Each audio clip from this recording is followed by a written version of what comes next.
Oke, enggak record ya. Oke, aku lanjutkan ya. Iman kepada malaikat.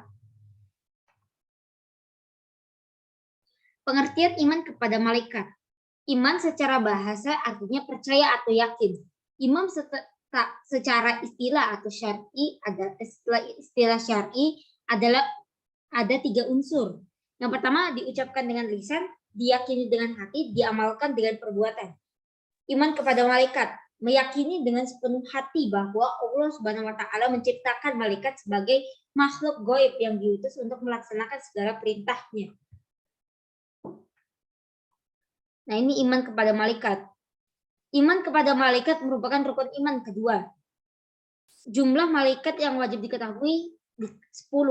Tetapi jumlah malaikat sesungguhnya sangat banyak Allah Subhanahu wa taala. Bahkan tidak bisa dihitung. Mungkin hanya Allah yang tahu berapa jumlah pastinya. Ini dalil sifat malaikat. Ini aku langsung lanjutkan aja ya. Langsung ke artinya. Nah, ini Quran surat Al-Anbiya ayat 19. Nanti kalian juga harus ini ya, surat-surat itu per depan-depan itu atau belakangnya itu kalau diusahakan kalau bisa hafal aja ayat-ayatnya. Kalau aku ya, yang penting aku udah tahu patokan-patokannya. Jadi kita nggak perlu susahin, nggak usah susah hafal-hafalin. Jadi pokoknya kita udah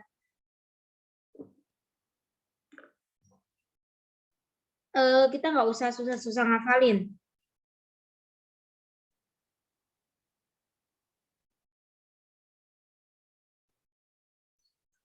Oke, aku lanjutkan ya. Artinya, dan kepunyaannya hanyalah segala yang ada di langit dan bumi. Dan malaikat-malaikat yang di sisinya mereka tiada mempunyai rasa ampun untuk menyembahnya dan tiada pula merasa letih. Karena malaikat itu hanya memiliki mereka itu hanya memiliki akal. Mereka itu tidak memiliki hawa nafsu atau apa. Jadi mereka itu hanya memiliki akal doang dan taat beribadah kepada Allah. Soalnya malaikat sudah diciptakan seperti itu. Oke, aku lanjutkan ya. Nah, ini sifat malaikat, jin dan manusia. Nah, ini jenis dan sifatnya. Yang pertama malaikat. Malaikat itu diciptakan dengan cahaya. Terus ketaatannya selalu taat. Wujudnya goib. Maksudnya itu makan minum reproduksi tidak punya. Jadi malaikat itu hanya tidak memiliki hawa nafsu. Jenis kelamin tidak ada. Akal punya. Jadi malaikat itu hanya memiliki akal. Terus kalau jin diciptakan dengan api. Terus ketaatannya ada yang taat dan tidak. Wujudnya goib. Nafsunya itu punya. Memiliki hawa nafsu. Habis itu jenis kelamin ada. Jadi ada mungkin jin laki-laki, jin perempuan, mungkin begitu kan. Terus akal punya. Terus manusia. Tunggu, ini aku share screen kan? Halo, halo. Halo, halo. Tes. Halo. Oke, kayaknya koneksiku yang bermasalah. Oke, aku lanjutkan ya. Jin ini mempunyai hawa nafsu, terus dia memiliki jenis kelamin, dan memiliki akal. Jadi jin sama manusia ini sama, memiliki hawa nafsu, juga punya akal. Kalau malaikat punya akal, tetapi tidak punya hawa nafsu. Manusia diciptakan dengan tanah. Ada yang taat dan tidak. Terus wujudnya nyata, dapat dilihat, juga bisa dipegang. Nafsunya ada, maksudnya itu memiliki hawa nafsu. Habis itu jenis kelamin ada. Memiliki akal punya. Nah, ini 10 malaikat yang wajib diketahui. Jibril, Mikail, Israfil, Izrail, Munkar, Nakir, Raqib, Atid, Malik, Ridwan. Oke, nah ini kita tentang malaikat Jibril dulu. Tugas malaikat Jibril bertugas menyampaikan wahyu dan mengajarkannya kepada Nabi dan Rasul, terutama kepada baginda Rasulullah Shallallahu Alaihi Wasallam. Malaikat Jibril disebut 2 kali dalam Al-Quran, yaitu pada surat Al-Baqarah ayat 97 sampai 98 dan surat Tahrim ayat 4. Jibril memiliki beberapa julukan seperti Ruh Al-Amin dan Ruh Al-Qudus atau Roh Kudus. Terus Ar-Ruh Al-Amin dan lainnya. Saat menjalankan tugasnya kadang-kadang malaikat Jibril datang menyerupai laki-laki yang gagah dan tampan. Ada kalanya para sahabat mendengar dan menyaksikan Jibril berdialog dengan Rasulullah Shallallahu Alaihi Wasallam. Nah ini ada nih potongan surat atau surat Asy-Syu'ara ayat 193. Jadi ini nanti kalian bisa baca lagi ya. Jadi aku langsung artinya aja. Yang dibawa turun oleh Ar-Ruh Amin Jibril. Oke. Aku lanjutkan. Di situ katakanlah Rohul Kudus atau Jibril menurunkan Al-Quran itu dari Tuhanmu dengan kebenaran untuk meneguhkan hati orang yang telah beriman dan menjadi petunjuk serta kabar gembira bagi orang yang berserah diri kepada Allah. Surat An-Nahl ayat 102. Nah, ini sekarang malaikat Mikail. Malaikat Mikail bertugas menurunkan hujan, menumbuhkan tumbuhan dan mengurus rezeki atau menurunkan rezeki. Terus keberadaan malaikat Mikail tercantum dalam Al-Quran surat Al-Baqarah ayat 98. Barang siapa menjadi musuh Allah, malaikat-malaikatnya, rasulnya Jibril dan Mikail, maka sesungguhnya Allah musuh bagi orang-orang kafir. Ini ada di surat Al-Baqarah ayat 98. Terus malaikat Israfil. Tugasnya meniup sangkakala pada hari kiamat. Sangkakala adalah sejenis trompet, di mana saat Allah menyuruh malaikat Israfil meniup sangkakalanya yang pertama ketika hari kiamat tiba. Maka seluruh makhluk hidup bernyawa di dunia akan mati. Kemudian Allah akan menghidupkan malaikat Israfil kembali. Jadinya semua makhluk hidup, jadi kayak jin, setan, malaikat itu mati.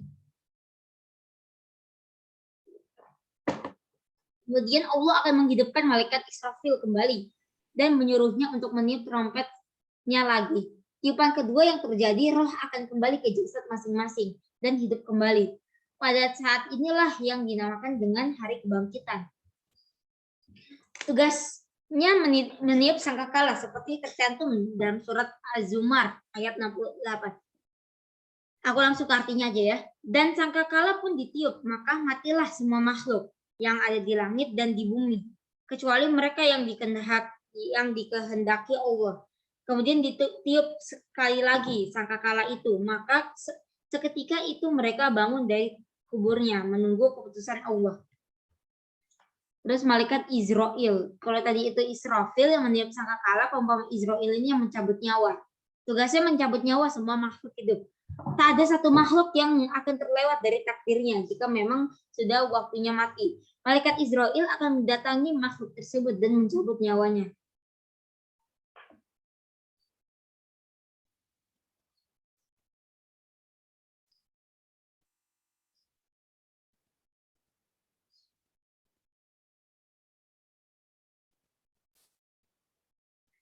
Oke, jadinya kalau umpamanya sudah ditakdirkan mati, kita nggak bisa lari dari takdir kematian itu. Tugas malaikat Israel disebutkan untuk mencabut nyawa dan tercantum pada surat As-Sajdah ayat 11. Aku langsung ke artinya aja ya. Katakanlah malaikat maut yang diserahi untuk mencabut nyawamu akan mematikan kamu. Kemudian kepada Tuhanmu kamu akan dikembalikan.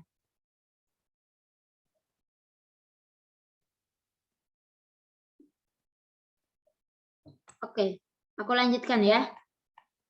Malaikat munkar. bertugas di alam kubur untuk menanyakan amal perbuatan manusia yang saat dimasukkan ke dalam kubur. Orang yang terakhir dari jamaah pemakaman telah melangkah 40 kali dari langkah dari kuburan. Jadi orang yang terakhir dari jamaah pemakaman telah melangkah 40 langkah dari kuburan. Malaikat ini, nah jadi kalau umpamanya udah nggak ada orang nih, jadi udah 40 langkah, umpamanya jamaah terakhir yang berada itu, terus dia udah pulangnya itu dari 40 langkah dari kuburan, langsung malaikat mungkar menanyakan. Malaikat ini akan menanyakan beberapa hal kepada mayat yang berada di kubur tersebut. Siapa Tuhanmu? Siapa nabimu? Apa agamamu? Apabila jawabannya Tuhanku adalah Allah, nabiku Muhammad dan agama Islam, maka si mayat akan diberi keluasan dan penerangan dalam kubur hingga hari kebangkitan. Bagi yang tidak bisa menjawabnya akan mendapatkan siksa sampai hari kebangkitan. Jadi kita harus banyak-banyak beribadah ini dan membaca Al-Quran. Ini malaikat nakir. Tugasnya sama dengan malaikat mungkar. Kedua malaikat ini bertugas menanyakan amal perbuatan manusia di dalam kubur. Keduanya datang dengan wajah yang seram dan menakutkan bagi orang-orang yang mati membawa dosa dan hati yang tidak selamat. Sebaliknya, wajah yang mereka tampilkan sangat indah dan menyejukkan kepada mereka yang wafat husnul khotimah. Malaikat Raqib. Tugasnya adalah menulis dan mencatat amal baik manusia. Para ulama menjelaskan bahwa Raqib dan Atid adalah dua sifat yang dimiliki oleh malaikat pencatat amal perbuatan. Jadi sesuai dengan namanya, Raqib itu mencatatkan amal ibadah manusia, kalau umpamanya Atid itu mencatatkan amal buruk manusia. Para malaikat Raqib dan Atid berada di sisi kanan dan kiri manusia. Mereka mengetahui bisikan hati manusia dan mencatat gerak-gerik serta aktivitasnya. Niat yang baik akan dicatat meski belum diwujudkan dalam tindakan nyata. Ini malaikat Atid nih. Tugasnya sama dengan malaikat Raqib, yaitu mencatat amalan manusia. Namun malaikat Atid ditugaskan mencatat amalan buruk manusia. Kedua malaikat Raqib dan Atid itu senantiasa mengiringi manusia di mana saja mereka berada dan kemana saja mereka pergi. Jumlah malaikat ini sebanding dengan jumlah manusia sepanjang zaman. Jadinya sama lah, umpamanya ini ada 7 miliar manusia di bumi ini. Ya berarti malaikat Raqib dan Atidnya ada 7 miliar. Belum lagi ditambah dengan yang zaman dahulu, Kak. Maksudnya itu yang dulu-dulu banget.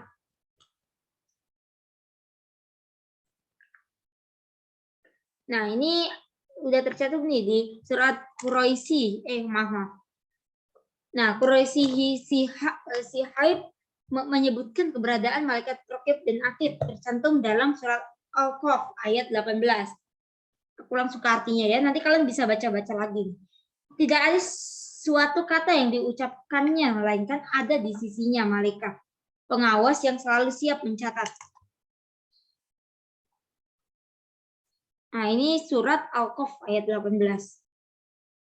Terus ini malaikat Malik. Malaikat Malik adalah malaikat yang memimpin para malaikat Zabaniyah di neraka. Tugasnya menjaga neraka dengan penampilan yang sangat menakutkan dan mengerikan bagi para penghuni neraka. Nama Malik dan tugasnya ada di dalam Al-Quran, surat Az-Zukhruf ayat 77. Dan mereka berseru, wahai malaikat Malik, biarlah Tuhanmu mematikan kami saja. Dia menjawab, sungguh kamu akan tetap tinggal di neraka ini. Quran surat Az-Zukhruf ayat 77. Malaikat Ridwan. Malaikat ini bertugas sebagai penjaga pintu surga. Penampilan sangat indah dan menyenangkan bagi para penghuni surga. Ridwan adalah nama malaikat yang menjaga pintu surga. Malaikat Ridwan juga bertugas menyambut semua hamba Allah yang akan masuk ke dalamnya. Dia sangat ramah dan mempersilahkan semua orang yang masuk ke dalam surga. Mengamalkan iman kepada malaikat berdasarkan tugasnya. Yang pertama, Jibril. Jibril menyampaikan wahyu. Amalan kita itu yaitu menyampaikan pesan, belajar dengan tekun. Jadi kita itu kalau umpamanya diberikan kepercayaan, umpamanya nih, kita dititipin sesuatu. Nah, itu kita harus benar-benar atau kayak apa ya? Kayak tukang paket itu kan mereka itu kan diberikan kepercayaan untuk inilah apa namanya? Untuk mengirim paket dan lain-lainnya. Nah, mereka itu sudah melaksanakan amalan malaikat Jibril, menyampaikan wahyu. Jadinya mereka itu akan menyampaikan paket ke rumah-rumah. Umpamanya kalian pesan apa? Pastikan yang datang kan ini apa namanya? Tukang paket nganterin paket kalian begitu. Terus menyampaikan pesan, belajar dengan tekun. Nah, situ Mikail menyampaikan rezeki, mencari rezeki yang halal, bersyukur dengan karunia Allah. Yang ketiga Israfil meniup sangkakala, persiapkan bekal akhirat, berdoa supaya terhindar dari fitnah dajjal. Terus yang keempat Israel mencabut nyawa, banyak beramal soleh siap kapanpun Allah memanggil. Yang kelima Munkar, menanyakan dalam kubur. Ini sama nih sama Nakir, yaitu banyak beramal soleh, melakukan amal jariah. Yang ketujuh Rokib, mencatat amal baik, semangat dalam beribadah dan berbuat baik. Yang kedelapan Atid, mencatat amal buruk, berhati-hati dalam bertindak karena ada malaikat yang mengawasi, yaitu malaikat Atid juga Rokib. Enggak, kalau mengawasi ya malaikat Atid. Di situ Malik, menjaga pintu neraka, berdoa supaya tidak masuk neraka, menjauhi perbuatan buruk. Di situ yang ke-10 Ridwan, menjaga pintu surga, berdoa supaya masuk surga dan menyiapkan amal soleh. Terus hikmah beriman kepada malaikat Allah. Yang pertama tidak berlaku sombong. Yang kedua memperkuat keimanan kepada Allah Subhanahu wa taala. Yang ketiga suka mendoakan kebaikan dan memberi ampunan untuk orang lain. Yang keempat menghindari keinginan untuk berbuat dosa. Yang kelima semakin yakin akan kebesaran dari Allah Subhanahu wa taala. Yang ketujuh bersyukur kepada Allah Subhanahu wa taala karena sudah menciptakan malaikat untuk membantu segala kehidupan dan kepentingan manusia itu sendiri. Yang kedelapan menumbuh kembangkan sikap cinta terhadap amal soleh. Yang ke-9 merasa takut apabila telah melakukan perbuatan maksiat karena dengan meyakini segala perbuatan itu takkan terlepas dari pengawasan malaikat. Yang ke-10 bertakwa dan beriman kepada Allah Subhanahu wa taala serta berlomba-lomba dalam hal kebajikan. Kebajikan itu kayak kebaikan gitu. Terus hikmah beriman kepada malaikat Allah. Oh, masih sama nih. Jadi ini berarti yang ke-11. Yang ke-11 senantiasa untuk berpikir dan berhati-hati melakukan sesuatu perbuatan.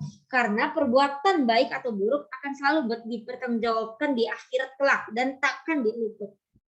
Yang ke-12 yakin akan pertolongan Allah Subhanahu wa taala. Yang ke-13 membentuk sikap jujur, amanah, dan mendorong kita untuk tetap senantiasa berbuat baik. Yang ke-14 imannya kita yang jauh lebih kuat dan jauh lebih yakin terhadap Allah Subhanahu wa taala. Berarti yang ke-14 ya. Tak akan nggak usah pakai angka lah, jadi bingung aku. Terus selanjutnya tak akan sempurna keimanan jika tak mengimani malaikat Allah Subhanahu wa taala. Yang selanjutnya menumbuhkan rasa untuk mengagungkan Allah Subhanahu wa taala karena dengan kekuasaannya telah menciptakan malaikat yang begitu istimewa. Selanjutnya menghindarkan manusia untuk terhindar dari perbuatan buruk dan tercela. Jadi kita harus menghindar dari perbuatan buruk dan tercela. Selanjutnya menambahkan kesadaran akan alam wujud yang tak terjangkau oleh panca indera manusia. Kemudian kata-kata kemudian selanjutnya yang aku udah ucapin tadi itu termasuk kalimat kata konjungsi penunjuk waktu. Nah, ini berhubungan juga nih dengan pelajaran bahasa Indonesia. Ini aku sambil mengingat-ingatkan kalian lagi ya. Kalau mau ada soal konjungsi waktu ya kata-kata setelah itu, habis itu, kemudian, selanjutnya. Nah, itu berhubungan nih dengan pelajaran, maksudnya dengan kata-kata yang aku tadi aku ucapkan.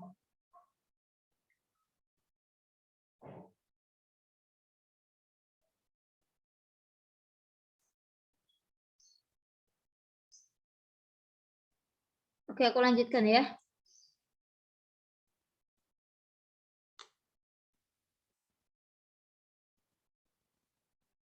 hikmah beriman kepada malaikat Allah. Ini masih terus menghindarkan dan menambahkan kesadaran akan alam wujud yang tak terjangkau oleh panca indera manusia. Menambahkan semangat dan rasa ikhlas dalam melakukan ibadah, walau tak dilihat orang lain saat melakukannya. Sama juga ada kata-kata lalu itu untuk konjungsi ini, apa namanya?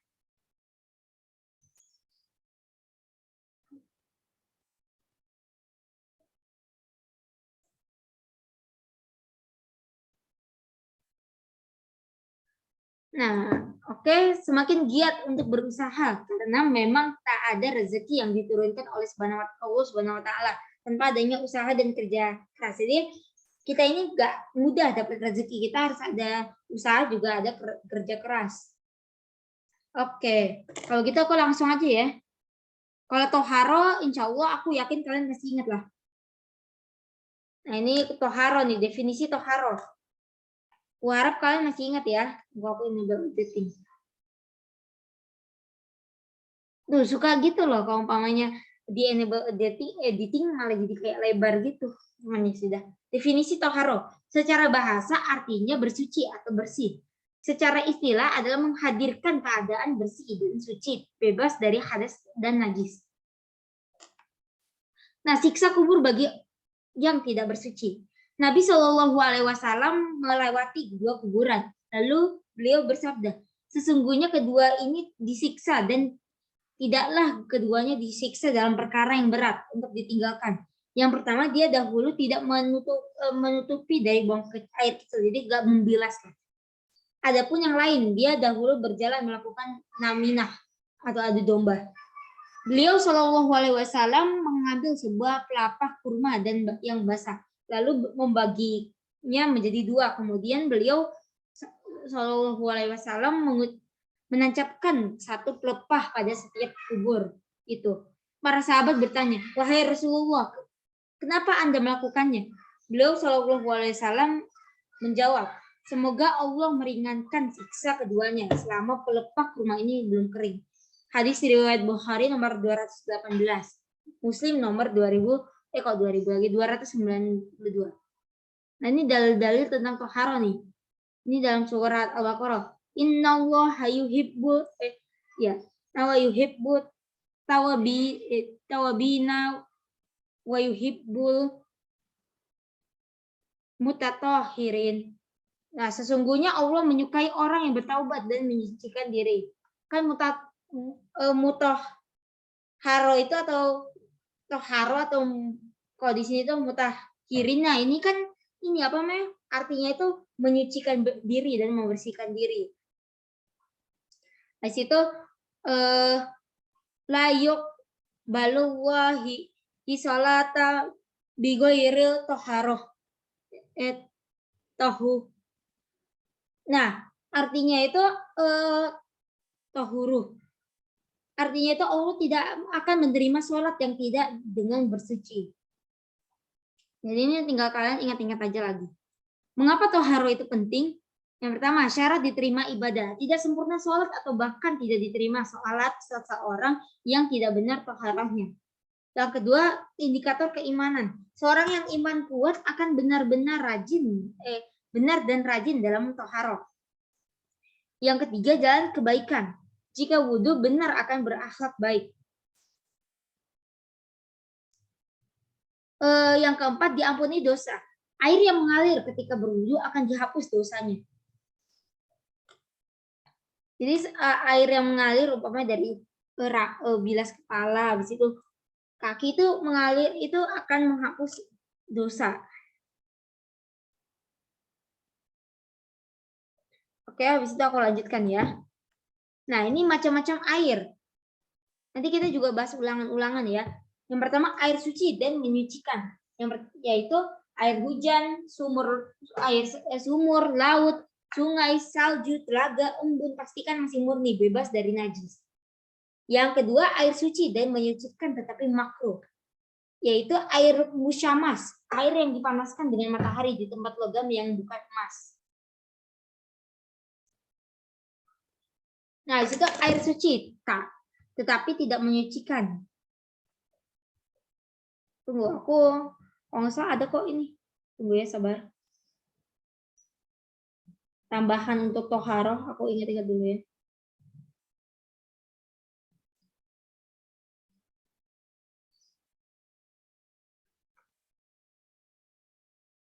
Ya, air suci tapi tidak menyucikan. Nah, ini air suci tapi tidak menyucikan, yaitu air mustakmal, air yang dipergunakan untuk bersuci.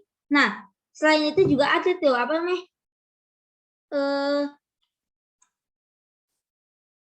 Selain itu ada satu lagi nih. Tunggu, kok ini putih ya? Aku izin edit ya, nanti aku kirim.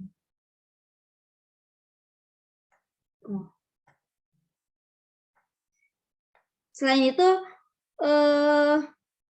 ini tambahan dari Bu Ita ya. Air yang telah dicampur, yang bercampur dengan campuran tertentu seperti teh, kopi, dan lain-lain.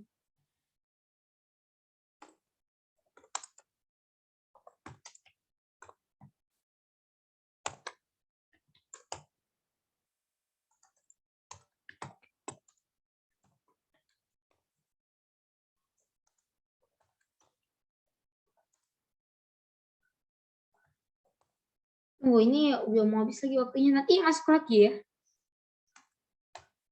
Oke, aku selesaiin aja deh. Kan toharoh kalau nggak salah gampang ya. Nanti aku bahas soal yang ulangan-ulangan.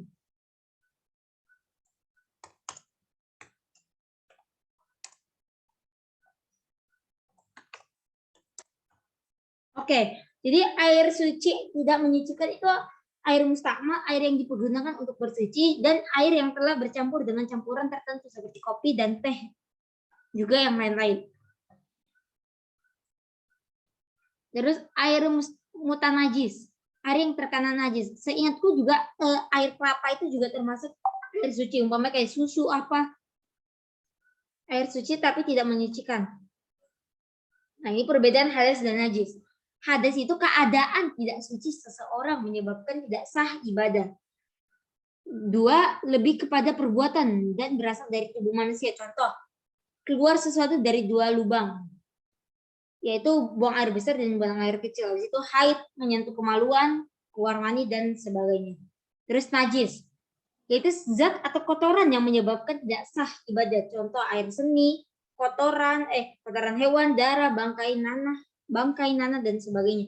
Jadi hadis ini ya kayak keadaannya, umpamanya keadaan lagi haid, habis itu mimpi basah. Tapi kalau najisnya itu umpamanya kayak air seni, habis itu kotoran hewan, darah, habis itu jilatan anjing, terus babi gitu. Terus ini adab di toilet. Yang pertama, doa dan masuk dengan kaki kiri. Terus yang kedua, tidak berbicara kecuali urgent atau penting. Yang ketiga, ketika buang air kecil atau buang air besar disunahkan jongkok. Aku kalau jongkok itu kalau umpamanya nggak bisa BAB, nah itu baru jongkok. Terus perhatikan pakaian atau celana agar tidak mengenai tetesan air kencing atau lantai di toilet yang khawatir ada najis di sana. Terus setelah buang air kecil, batuk-batuk 3 kali. Menetaskan air kencing yang keluar. Terus basuh dengan air sampai bersih. Membaca doa dan keluar dengan kaki kanan. Terus macam-macam hadas. Yang pertama ada hadas kecil. Contoh, keluar sesuatu dari dua lubang. Buang air kecil, buang air besar, buang angin. Habis itu menyentuh kemaluan, bersentuh bukan mahrum, dan hilang akal. Jadinya keadaannya hilang akal itu bisa tidur ya. Pokoknya kita tidur, habis itu kita udah wudhu, nah itu batal. Bukan cuman gila doang, tapi kita tidur aja itu udah hilang akal. Nah, cara menyucikannya itu wudhu dan tayamum. Jadi keadaannya. Habis itu, nah ini hadas besar. Hadas besar contohnya tuh hubungan suami istri, haid, nifas, mimpi basah keluar atau keluar mani, meninggal dunia, melahirkan, dan sebagainya. Cara menyucikannya mandi wajib atau tayamum bila tidak ada air.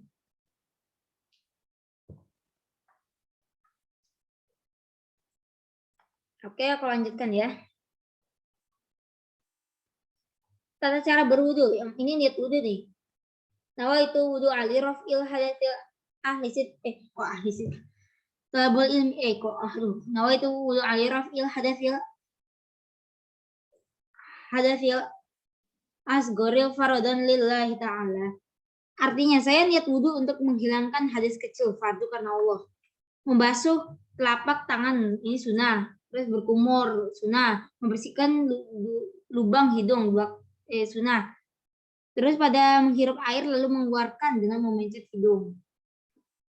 Terus membasuh wajah wajib.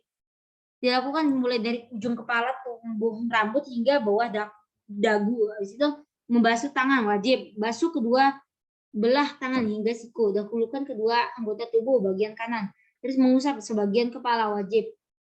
Habis itu mengusap telinga sunnah. Membasuh kaki, membasuh kedua kaki sebanyak 3 kali, dimulai dari kaki kanan terlebih dahulu baru kiri. Habis itu doa setelah wudhu. Asyhadu an la ilaha illallah wahdahu la syarikalah wa asyhadu anna Muhammadan abduhu wa rasuluh. Allahumma ja'alni minat tawwabina wa ja'alni minat tathirina wa ja'alni minal mutatahhirin. Nah, itu tertib. Ini wajib di tertib. Ini wajibnya tohara untuk sholat. Ini hadis sahih Muslim nomor 333 kitab tohara. Aku langsung ke artinya aja ya. Telah menceritakan kepada kami Muhammad bin Rafi, telah menceritakan kepada kami Abdul Razak bin Hammam, telah menceritakan kepada kami Ma'mar bin Rashid dari Hammam bin Munabbih, saudara Wahab bin Munabbih. Dia berkata, inilah sesuatu yang diceritakan oleh Abu Hurairah kepada kami dari Rasulullah Shallallahu Alaihi Wasallam. Beliau bersabda, tidak akan diterima sholat seseorang yang berhadas sehingga dia berwudu. Nah, ini tata cara tayamum ya. Aku nggak perlu praktekin kan? Ya, Pak udah pada tahu ya. Kalau praktek nanti enggak. Oke, aku lanjutkan ya. Jadi pertama, kedua telapak itu diletakkan pada tempat yang mengandung debu, kayak di dinding atau di mana, atau kalau lagi berpergian di jok mobil atau jok motor. Di situ kedua tangan ditiup atau dikebas-kebaskan gitu. Ya, agar debu yang menempel tidak terlalu tebal. Di situ diusapkan kedua telapak tangan ke muka hingga merata seperti mengusap wajah saat wudhu. Habis itu lakukan lagi. Cuman bedanya ini di tempat yang berbeda. Jadi ambil debu lagi, habis itu ini lagi tiup diusapkan kepada kedua tangan, tapi diusapkan tempatnya berbeda. Habis itu usapkan kedua telapak tanganmu seperti mengusap tangan ketika wudhu. Membaca doa akhir tayamum seperti doa akhir wudhu. Yang ini yang ini. Yang asyhadu an la ilaha illallah wahdahu la syarikalah wa asyhadu anna Muhammadan abduhu wa rasuluh. Allahumma ja'alni minat tawwabin wa ja'alni minat mutatahhirin. Amin. Nah, itu. Nah, habis itu udah selesai. Nah, syarat diperbolehkan tayamum jika tidak ada air, yaitu tidak ditemukan atau sumber air begitu jauh. Jika memiliki luka atau penyakit dan khawatir menggunakan air. Jika air sangat dingin atau sulit dipanaskan. Aku kurang tahu ya kalau air sangat panas itu gimana. Terus jika air diperlukan untuk minum dan khawatir kehausan. Ini menurut Taisirul Fiqh 140.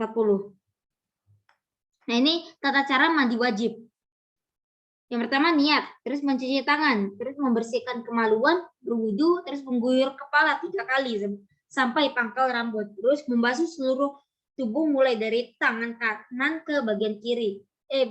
Dari bagian kanan ke bagian kiri. Nah, jujur kalau mandi wajib ini dari ujung kaki sampai ujung kepala basahnya itu. Ya, sebenarnya mandi juga dari situ sih. Cuman kadang-kadang kalau mandi mungkin ya gimana ya, biasa aja sih, cuman mandi wajib ya gimana. Oke, aku lanjutkan ya.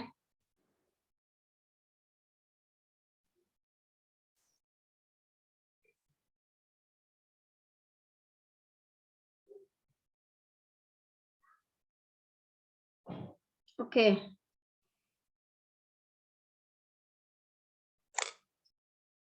Nanti pelajaran MTK ada. Nanti aku coba aku sesuaikan deh. Untuk MTK-nya sebenarnya nontonin aja videonya Pak Fatir. Cuma nanti aku coba jelaskan lagi. Oke, aku lanjutkan ya. Hasil itu niat mandi wajib nih. Ini beda dikit nih. Kalau tadi kan nawaitu wudu ali rafil hadasil akbari ya hadasil akbari fardun lillah. Kalau tadi kan apa ya? Kalau mandi wajib ini akbari. Jadi nawaitu gusla li rafil hadasil akbari fardun lillahi ta'ala. Aku berniat mandi untuk menghilangkan hadas besar fardu karena Allah Ta'ala. Oke, aku lanjutkan soalnya udah mau habis waktunya. Macam-macam najis. Yang pertama mukhaffafah. Contoh air seni bayi laki-laki di bawah 2 tahun dan hanya minum ASI. Cara menyucikannya cukup dipercikan air atau cuci tangan lah. Habis itu najis mutawasitoh sedang terbagi 2 yaitu ainiyah najis tampak ada warna dan aroma juga rasa, terus hukmiyah tidak tampak seperti air seni yang kering. Contoh segala sesuatu keluar dari 2 lubang segala sesuatu yang keluar dari 2 lubang manusia dan